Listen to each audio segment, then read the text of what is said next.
Hello বন্ধুরা, আমি সুস্মিতা। নতুন আরও একটা ভিডিওতে তোমাদের সবাইকে স্বাগতম জানাই। তো আজকের ভিডিওটা একটু অন্য রকমভাবেই শুরু করলাম, সেটা হচ্ছে একটু রান্নাবান্না দিয়ে।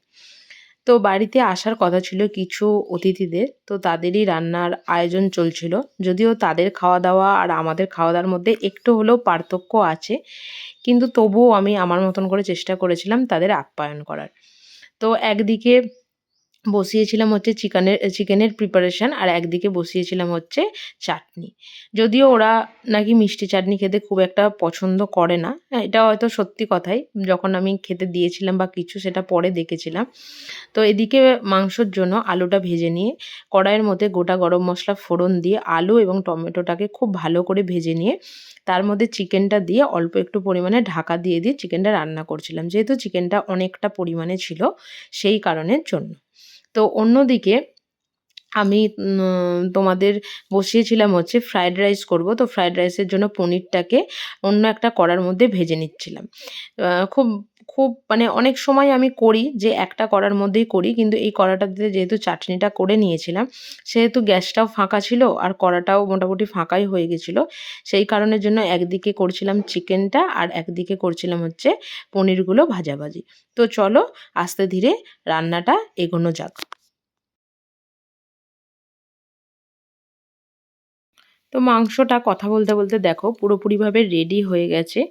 একদিকে গরম ঝোল টকবক করে ফুটছে, আর অন্যদিকে ফ্রায়েড রাইসের জন্য সবজিটাও ভেজে নিয়েছি। তো এরপর ফ্রায়েড রাইসটা রেডি করার পালা ছিল। তো মোটামুটি একটা মানে একবারে হয়নি, আর আমি ফ্রায়েড রাইস করলে একটু কড়ার মধ্যে ঘি দিয়ে সেটাকে একটু ভেজে নেবার চেষ্টা করি। যদিও আমাদের দুজনের লোক বা 2-3 জন হলেও সেটাকে আমি ভেজেই নিই, সেটার টেস্ট। আর আরও একটা যেটা সবাই মানে অনেকেই করে, আমিও প্রথম যখন ফ্রায়েড রাইস করতে পারতাম না বা যখন প্রথম শুরু করেছিলাম, তখন আমি এইভাবেই করতাম। তো এরপর সকালবেলায় পুজোটা রোজ সেরে নিই, কিন্তু আজকে আর এত কাজের মাঝখানে সকাল থেকে স্নানও হয়নি, পুজোও হয়নি। তো ছাদের মধ্যে যেহেতু আমাদের ফুল গাছগুলো থাকে, তো সেখান থেকে আমি ফুলগুলো তুলতে চলে এসেছি। ফুল তুলে পুজো টুজো করে নিয়ে 1টা বেজে গেছিলো এবং ওনাদেরও আসার সময় হয়ে গেছিলো। তাই আমি টেবিলের মধ্যে গ্লাসগুলোকে সাজিয়ে নিয়ে টেবিলটাকে একটু সামনের দিকে টেনে নিয়ে চেয়ারগুলোকে একটু সুন্দর করে গুছিয়ে রেখে দিচ্ছিলাম। কারণ প্রায় 1টা বাজতে চললো এবং বাড়িতে লোকজন এলে চেয়ারগুলোকে একটু ঠিকঠাক করে না রাখলেও খুব অসুবিধাই হয়। তো অন্যদিকে বড়মশাই করছিল হচ্ছে স্যালাডের প্রিপারেশান।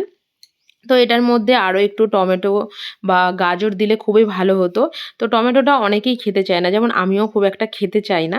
সেই কারণের জন্য ও বলল যে দেবো না, শুধু পেঁয়াজ এবং শসা দিয়ে বা লেবু লঙ্কা দিয়ে স্যালাডটাকে একটু রেডি করব। তো এদিকে আমি করছিলাম হচ্ছে রাইসটাকে সবার পাতে পাতে দিচ্ছিলাম। আর ওদিকে আমাদেরই এক খুব কাছের বন্ধু, মানে বাড়ির লোকই বলতে পারেন, ও আমাকে একটু হেল্প করে দিচ্ছিল। তো হেল্প করে দিচ্ছিল বলতে আমি আরও একটা খাবারের প্রিপারেশন করেছিলাম, সেটা হচ্ছে ডিমের টেবিলেট, যেটা তোমরা একটু আগেই দেখতে পেলে। তো সেটাই কি করছিলাম, সেটাই ও আমাকে ভেজে দিচ্ছিল, আর আমি এদিকে খাবারগুলো বেড়ে নিচ্ছিলাম। তো এরপর আমি চিকেনটা তুলছিলাম। এবার যেহেতু মানে যেসব অতিথিরা এসেছিলো তারা হচ্ছে বড়মশাইদের একটু চেনা জানার মধ্যে, তো ওরাই খুব ভালো চিকেনটা দিতে পারবে। তো সেই কারণের জন্য আমাদের ওই বন্ধুকেই বলেছিলাম যে তুমি একটু চিকেনটা তুলে রেডি করে দাও।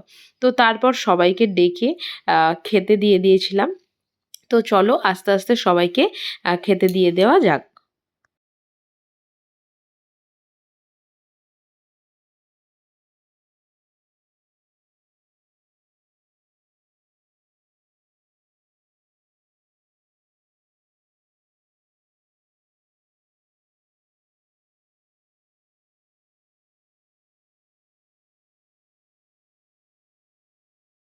তো আজকের প্রিপারেশন এটাই ছিল: ফ্রায়েড রাইস, চিকেন কষা, ডিমের টেবিল, চাটনি, পাঁপড়, স্যালাড।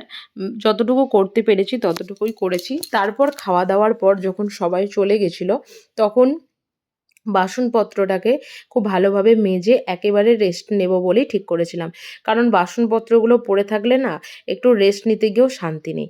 সেই কারণের জন্য সমস্ত কিছু ক্লিন করে নিচ্ছিলাম, এবং যেহেতু লোক সংখ্যা বেশি ছিল সেহেতু বাসনপত্রগুলো একটু বেশি পড়েছিল।